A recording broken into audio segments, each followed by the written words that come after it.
pro. La bouillabaisse, la femme m'a tué de rire, elle sortait bouillabaisse. Là. J'ai ri. Elle se marrait, ça se fait la bouillabaisse. C'est lancé. Ah, Dieu, Dieu. Ah, s'il te plaît, le chrono, pour que ce soit Ouais, visible. vas-y, mets le chrono, pardon. C'est qu'il voit pas bien. Mais alors, go. Bonsoir. Installez-vous bien. Ensemble, on va comprendre le monde et quelques éléments du quotidien qui ont parfois une répercussion mondiale. Aujourd'hui, avec Patrick, nous allons analyser et discuter sur la décision du ministre de la Culture sur la taxation des éléments de la culture, tels que les spectacles, et aussi sur les managers qui doivent désormais payer une certaine somme, et bien d'autres choses concernant la culture camerounaise. Bon, s'agirait-il d'une certaine façon d'élargir l'assiette fiscale, vu que c'est de ça qu'on parle depuis un certain temps? Non, clairement, on a choisi l'austérité. Ça, c'est clair. Parce qu'il faut savoir que, bon, il y a, quand on a des problèmes fiscaux, il y a deux manières. On peut choisir l'austérité, comme ce qu'on est en train de faire ici. Ou bien ce qu'on a fait en Grèce aussi, ce qu'ils ont fait en Grèce, avec le FMI, ou bien ce qui a tenté d'être fait au Kenya avant qu'il y ait eu tous ces mouvements et ces 22 morts-là. Il y a l'austérité, ou bien il y a les politiques des politiques keynésiennes. C'est-à-dire que on favorise la consommation. Par exemple, ce qui était fait en Espagne. Oui, oui. Parce que l'Espagne aurait aussi dû avoir le même type de récession et le même type de mesures que la Grèce a eu. Mais après l'expérience grecque, les gens se disent peut-être il faut changer peut-être de fusil d'épaule et décider d'aller pour d'autres politiques, par exemple en Espagne. Donc en Espagne, on a les banques ont investi beaucoup d'argent pour favoriser la consommation, tu vois, augmenter peut-être la créativité des entreprises, etc., etc. J'en paye plus de taxes et on est capable de rééquilibrer le déficit budgétaire. Ça, c'est notre manière de voir, tu Ouais. vois. C'est notre manière de voir. Donc maintenant, on a décidé peut-être que nous, on doit payer. Bon, ça veut dire que peut-être il faut qu'on paye. Donc maintenant, revenons aux décisions de la De la culture. culture, exactement. On parle de la question on parle de la question des managers d'artistes Qui et doivent payer, je qui doivent pense, que payer c'était 500 000. 500 000 francs Oui. CFA, 850 euros par là. Donc si on regarde par exemple, euh, Pas la- que, hein, euh, c'est pas que les managers qui doivent payer, parce qu'il y avait aussi les organisations qui doivent payer, voilà, je crois 15 000. voilà, Il y a d'autres qui payent 1 million, il y a d'autres qui payent 100 000. Tout 100 dépend du du statut, régime, du, oui, du, du, du du régime. régime, c'est-à-dire que ce que tu es une fondation, d'entreprise, etc. Exactement. En fonction de cela, tu payes différents montants. Mais restons d'abord sur les managers. Juste pour illustrer quelque chose.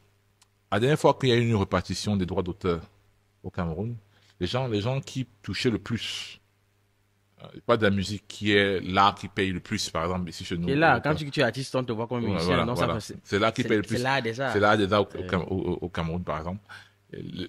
Parmi les plus grands musiciens camerounais, ils touchaient 400 000, 500 000 de redevances sur et le droit d'auteur. ça, c'était pour combien Pour, pour une année? non, je pense que c'était plus d'une année, je pense que Deux, c'est 3 ans. 2 ans. waouh, Je pense que c'était waouh. 2 ans, un truc par là. 1 ou 2 ans. Donc, mais c'est seulement une année, 400 000. Et on espère que le manager de cet artiste-là paye 500 000, alors que l'artiste qui manage Ah oui, à 400 000. 400 000, 500 000 droits d'auteur. Je passe bien sûr sur les artistes qui ont les 30 000 droits d'auteur, les artistes qui ont les 20 000 droits d'auteur, les artistes qui n'ont même pas de droits d'auteur, 1700, les 1700 droits d'auteur, etc., tu etc. as 300, tu dis oui, on te donne 2000. Voilà. Voilà. Sachant, voilà. Donc, c'est ça, tu vois. Donc, ça veut dire que les artistes sont des travailleurs extrêmement précaires chez nous, tu vois. Et le SMIC, chez nous, je pense que c'est passé récemment à 40 000, c'est 49 000 déjà? Ouais, je pense bon, C'est passé à 40 000, de 40 000. ou du moins, si c'est pas 40 000, c'est près de 40 000. Parce que, Voilà, voilà. Donc, pour dire que 40 000 en une année, ça fait 480 000. C'est toujours moins que les 500 000 qu'on qu'on demande demande. de payer au manager. Donc, c'est quand même, ce sont des mesures, je ne sais pas quelles sont les incitations qu'on essaye d'avoir. Moi, je présume que c'est juste pour reprendre nos desiderata de nos bailleurs de fonds qui veulent qu'il y ait une pression sur le Cameroun pour, comme tu disais au départ, élargir l'assiette fiscale. Parce qu'en termes de politique culturelle, qu'est-ce que ça va créer? Je pense que ça va faire que les acteurs culturels, au lieu de se déclarer, vont de moins en moins se déclarer. C'est-à-dire que plus d'informels, parce que les acteurs culturels camerounais qui commençaient déjà avec leur hommage, etc., toutes ces associations qui essayaient de commencer à structurer le milieu, Oui, tu oui, vois, oui. vont voir que mais, chaque fois que je regarde un spectacle, je dois payer à chaque fois. Donc ça va décourager, ça peut décourager en tout cas certains. Et ce que ça va faire, c'est que ça va atomiser. Parce que normalement, quand tu as ces petits corps-là, ça permet de dire que, ok, les artistes vont commencer à se réunir, non, autour Oui. de ces différentes entités, se mettre en association, et on peut avoir vraiment une vraie politique culturelle. Mais quand l'informel recommence à prendre, chacun commence à faire les petites choses, chacun de son côté, ne pas déclarer, etc., avec les risques associés, et le chômage aussi. Parce que la culture, c'est le dernier filet, tu vois, pour une Oui. jeunesse qui souvent n'a pas d'emploi, n'est pas là à l'école, etc., c'est le dernier filet pour récupérer la jeunesse.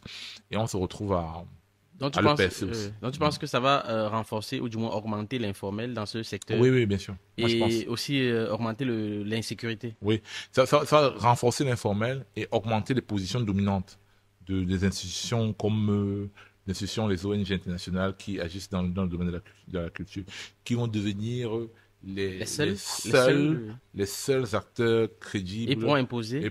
et bien sûr qu'ils vont imposer leur agenda. On dit qui paye l'orchestre décide la musique, donc bien sûr qu'ils vont imposer leur agenda. Bon, peut-être Ça veut dire aussi qu'en se réalité, laisser c'est une affaiblir. mesure aussi qui pourra tuer certains artistes dans l'œuf. Oui, qui pourra tuer certaines démarches artistiques, C'est un qui débat. correspondent pas effectivement aux démarches que les ONG françaises, l'Institut français, etc., allemand, Goethe, tout ça, ont. Je peux. Mm. On veut pas, mais ils ont leur logique. Alors Je là, tu peux. n'as cité que des instituts français et allemands. Bon, on a que ça. On n'a pas Je aussi, pense qu'il y a les Confucius bientôt qui vont commencer aussi à entrer, peut-être, et les Russes aussi, je on sais a pas. aussi le centre culturel camerounais. Oh, centre culturel camerounais, bon, voilà. Oui, Voilà. oui, ils Voilà. n'ont aucune mesure artistique, ils n'ont aucun accompagnement. J'en sais rien. Tout ce que je sais, c'est quand même pour quand même connaître un peu le milieu. Je connais pas beaucoup de personnes Bon, justement, si je qui le parlais de font ça, alors. c'était pour justement aller à. Est-ce que le ministère de la Culture n'aurait pas mis la charrue avant les bœufs? Parce que ils sont en train ils sont en train ils sont venus avec certaines mesures, Mhm. mais est-ce qu'ils ont créé suffisamment un environnement propice pour Mhm. pouvoir récupérer ces taxes-là? On n'a pas de ça des spectacles. Et tout à l'heure, tu parlais des droits d'auteur qui Mhm. sont le max, là, ou du moins celui qui a la plus grosse part à 400 000. Non, il y a Est-ce que 800 000, l'en- il y a même il y a 800 800 000. 000. Oui, près de Ok, 800 disons. 000, oui. Bon, Oui, mais en fait, c'est dérisoire. c'est dérisoire, Oui. ouais. Est-ce que tu penses que l'environnement est propice pour qu'on puisse avoir ces taxes aussi facilement? Non, normalement, nous, on n'a pas de problème avec ce que j'en paie les taxes. Mais comme on dit tout le temps, c'est que, quelle est la contrepartie? La taxe est supposée servir à faire quelque chose pour le public, non. C'est-à-dire que les gens ne peuvent pas. La taxe normalement devrait être consentie. Et la taxe doit être juste. Tu vois. Donc, les gens peuvent avoir l'impression que, bon, pour un art que j'ai commencé à pratiquer sans accompagnement, je suis un Mhm. danseur, je n'ai jamais eu d'accompagnement. On m'a jamais acheté quelque chose pour faire quoi que ce soit.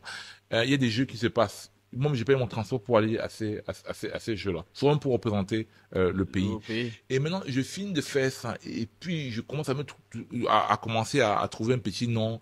Ou parfois, tu gagnes même pour Oui, avoir ta prime. voilà, pour C'est avoir compliqué. c'est un problème. Ou bien, mais je passe même tout ça. J'ai mon petit nom. Je commence à faire ma petite réputation. Je donne des cours, ça et là. Je fais une petite manifestation, vous me demandez de payer. Tu vois, les gens peuvent sentir que c'est injuste. C'est-à-dire que j'ai mis mon corps, mon sang, mes articulations, tout ce que j'ai pour ça.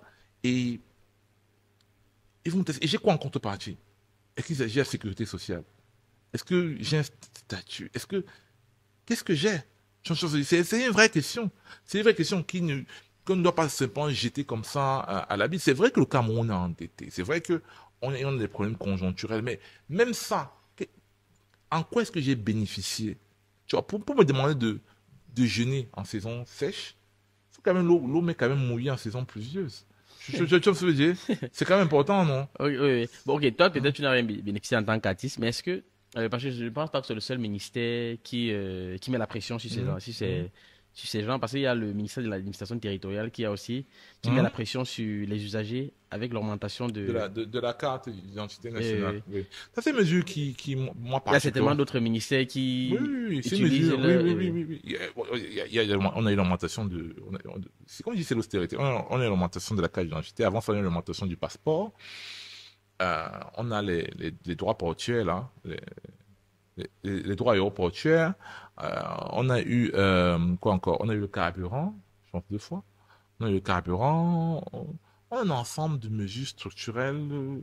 On a le bois aussi. On a le bois aussi sur.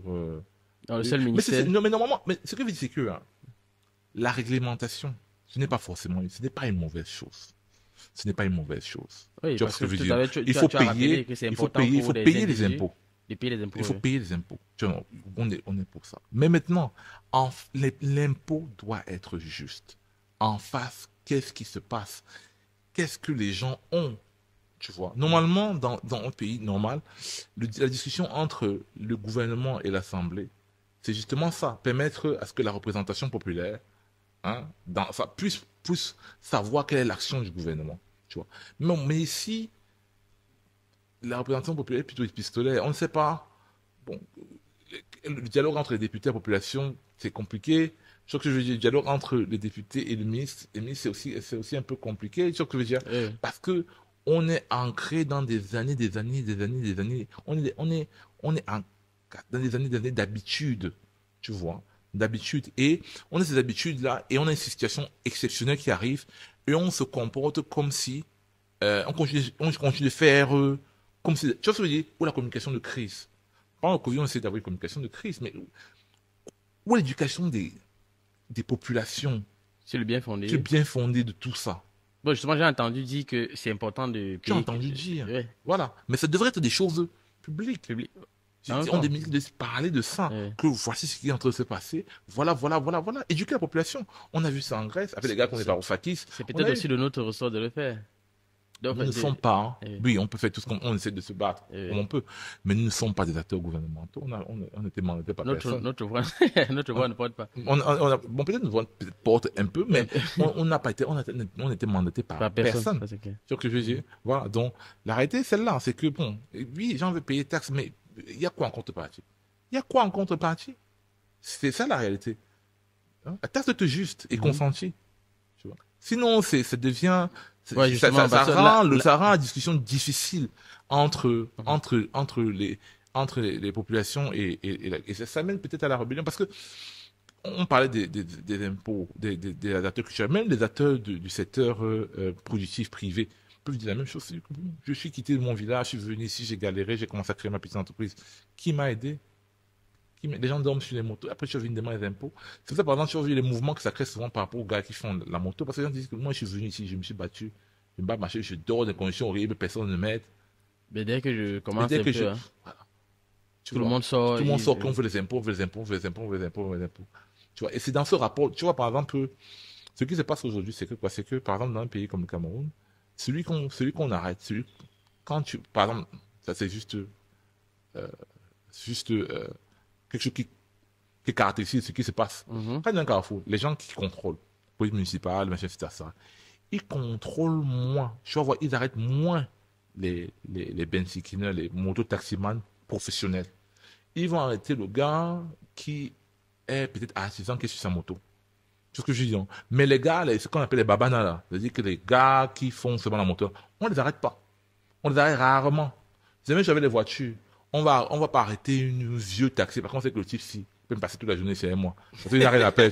Oui, il n'a rien à faire, tu vois. On prend un gars qu'on sait qu'il a quelque chose à faire. Tu vois ce que je veux dire. Et c'est lui qu'on arrête. On te bousille ton temps. Donc, et c'est la caractéristique d'un État qui fonctionne, qui se tire la balle dans le pied. Parce que celui-là que tu arrêtes, il est produit 7, mais il est en train d'aller produire pour un impôt qui est 7 ans. Donc, tu l'arrêtes pour un impôt hypothétique. Hein? Parce que quand tu arrêtes, tu ne sais pas ce qui va te payer. Mais là où il va travailler, là, c'est 7 ans que quelque chose va sortir là. Et qu'il va payer, que ce soit TVA, machin, c'est ça. Ouais. Donc, c'est une vraie question. Ouais. Mais en même temps, bon, il faut reconnaître qu'ils sont forts. Parce que s'ils ont fait une analyse comme celle-là, c'est être fort. Parce qu'ils auraient pu arrêter tout le monde. Ou alors, peut-être, c'est. Non, c'est pas l'analyse, c'est la force. C'est le rapport de force qui s'est imposé. On a eu beaucoup de mouvements d'humeur de motoman. Oui, on a beaucoup de mouvements d'humeur. Les taxis, machin, etc. Et c'est là où on revient. C'est que, et c'est très bien de parler de ça, c'est que l'oppression, le rapport direct entre l'État et la population crée les corps intermédiaires. On a vu ça avec les enseignants, on a vu ça avec les médecins, Et certainement, on verra ça peut-être avec les artistes. Parce que normalement, dans la majeure partie des pays, on n'attaque pas généralement le secteur artistique. Par contre, je dis que les gars, là, si tu attaques le secteur artistique, bah, ils vont prendre tous les micros, ils vont te gâter ta prochaine campagne. Tu vas pas être élu. Ouais. Donc, il faut se poser la question de la nature de nos, peut-être de nos élections. Ça, c'est laisse ça aussi aux chercheurs. Si, pourquoi est-ce que, euh, On va chercher les chercheurs là-haut. pourquoi est-ce que les gens n'ont pas peur que les gens qui ont une visibilité publique, les gens qui peuvent influencer, entre guillemets, les populations, tu vois ce que je veux dire, hein, on crée un texte, entre guillemets, qui les malmène un peu, sans forcément de concertation, tu vois ce que je veux dire. Ça veut dire que peut-être, bon, voilà, les gens sont peut-être sûrs d'être réélus, les gens sont sûrs de leur pouvoir, etc. Et ça pose vraiment des questions vraiment fondamentales. Là, tu as donné un devoir à faire à la maison aux chercheurs, mais je me rappelle encore de ce que mon professeur d'université disait, que les chercheurs qui cherchent, on en cherche. Maintenant, je voulais revenir sur cet aspect culturel. Les écrivains sont classés dans quelle catégorie? Ce sont les artistes? Oui, exactement, c'est les artistes. Parce que j'ai l'impression que le plus souvent, on les oublie dans certaines choses. Hein. Ben, Ah ouais. Parce que bon, généralement, bon, oui, les écrivains, c'est les artistes. Les écrivains, c'est les artistes, attends un peu. ça veut dire que dans cette taxation, ils devraient aussi payer quelque part. Oui, bien Parce que sûr. là, on a dit même l'organisation du congrès. Oui. C'est-à-dire que même pour organiser une dédicace, peut-être, je pense que tu dois payer. Ah, ok, ok, dédicace. Hein, Et maintenant, est-ce qu'en contrepartie, quand tu payes, hein. tu peux être accompagné, parce que pour l'organisation, par exemple, d'un spectacle, par, ça s'appelle pas la police qui vient pour faire la sécurité, ou alors c'est parce que tu payes que tu peux maintenant aller voir un commissariat, tu montres Ah oui. Bon, oui, c'est une technique qui est bien oui, oui. C'est-à-dire oui, c'est-à-dire que les gens vont dire que pour te plaindre, il faut que tu sois, euh, que tu aies thème fiscal, etc., etc. Pour te plaindre en qualité, non. euh, Bon, même comme, il faut voir si constitutionnellement, bon, laisse ça aux constitutionnalistes aussi, les chercheurs aussi, mais la réalité est que quoi? La réalité est que le service public est là pour assister les, les, les comment ça s'appelle? citoyens. Les citoyens, Oui. n'est-ce pas? La question de l'impôt, c'est une question qui est séparée. C'est-à-dire que si l'État a un problème d'impôt avec moi, ils engagent la procédure et que je sois condamné pour ça. Tu ne peux pas avoir une administration qui me condamne sans que je sois condamné et m'empêche d'avoir accès à mes droits basiques. C'est-à-dire que le droit de me plaindre. J'ai le droit de me plaindre. Ouais. Maintenant que l'administration fiscale se plaigne aussi de moi, que je n'ai pas payé ceci, je n'ai pas payé cela. Ça, c'est autre chose. Mais laissez-moi me plaindre Mais d'abord. laissez-moi me plaindre. Maintenant, que ma procédure aille, cela me paye et que je balance entre les deux. Il n'y a pas de problème par rapport à ça. Je sais que même qu'on fasse des retenues ou même quoi que ce soit. Mais c'est encore la même logique. Je suis en train d'aller vers un revenu qui est plus ou moins certain et pour lequel je peux payer les impôts. Mais on m'arrête pour quelque chose qui est peut-être hypothétique. Par contre, si je n'ai pas la volonté de payer les impôts, c'est parce que vous m'arrêtez que je vais payer les impôts. Là, ça revient à ce que j'ai entendu dire. J'espère que cette fois-ci, tu vas me laisser dire ça. Vas-y. Que dans certains hôpitaux, dans d'autres pays qui sont bien organisés, où les impôts, ou du moins, où on prend bien l'argent des impôts des citoyens, les premiers soins sont gratuits. Oui. Donc, quand tu arrives là, tu as un problème là, on te gère d'abord avant de regarder ailleurs, quoi. Donc, je ne sais pas si tout se passe bien dans notre pays, on pourrait arriver à ça, ou du moins. Oui. Normalement, non, non, non, parce que l'assistance là, ça correspond à ce qu'on appelle l'assistance, non assistance en personne en danger. Si le médecin ne le fait pas. Oui, n'importe quel individu, si Oui. tu as quelqu'un qui est en danger, tu dois utiliser tes capacités pour pouvoir aider la personne, Ah, sans te ok. mettre en danger toi-même aussi. Euh, Tu vois que non. Oui. Et Tu vois quand que, oui. oui. Mais maintenant, quand tu es médecin, tu dois utiliser ta médecine pour sauver cette exactement. personne-là. Maintenant, quand tu es en service, tu dois utiliser ta médecine pour sauver cette personne-là. Et l'État, maintenant, doit te permettre de pouvoir le faire.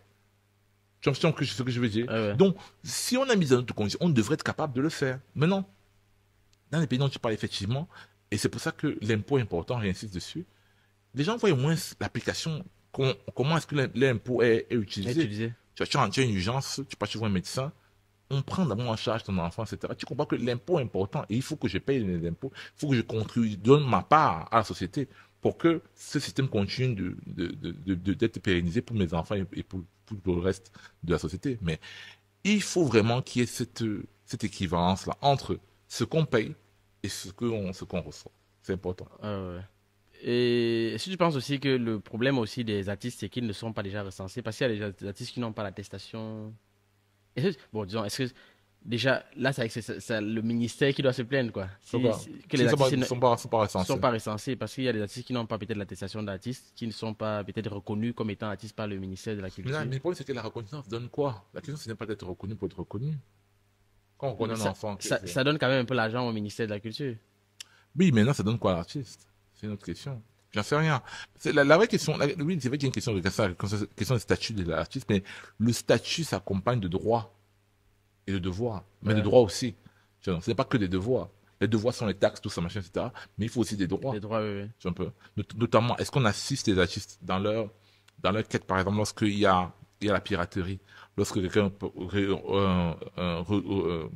utilise ton œuvre frauduleusement, est-ce que l'État t'assiste? Par exemple, recouvrer les droits d'auteur.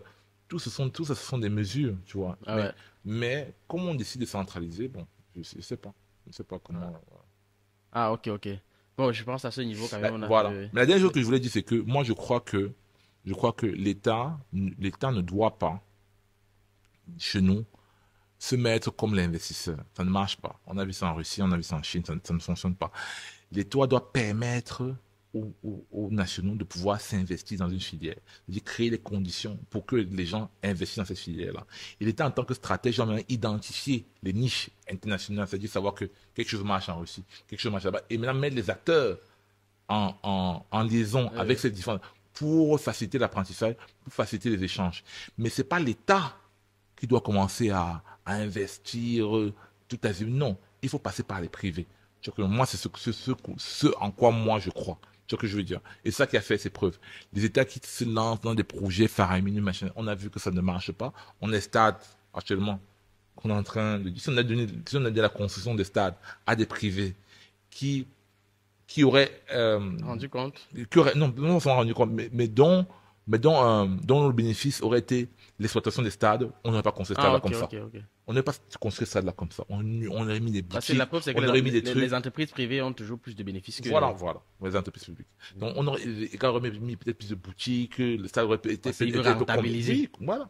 Et ça veut dire que le stade aurait pu être utilisé même quand il n'y a pas de match. Donc, ça veut dire que pour la gestion, tu penses que l'État aurait dû confier tout ça à un privé? Faciliter, par exemple, garantir les prêts bancaires, etc.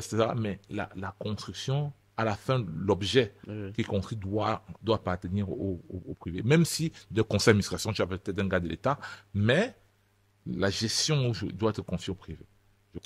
Super. J'espère qu'à ce niveau, ils auront suivi ça et qu'ils vont mettre ça dans leur projet de campagne. Merci de nous avoir suivis jusqu'ici.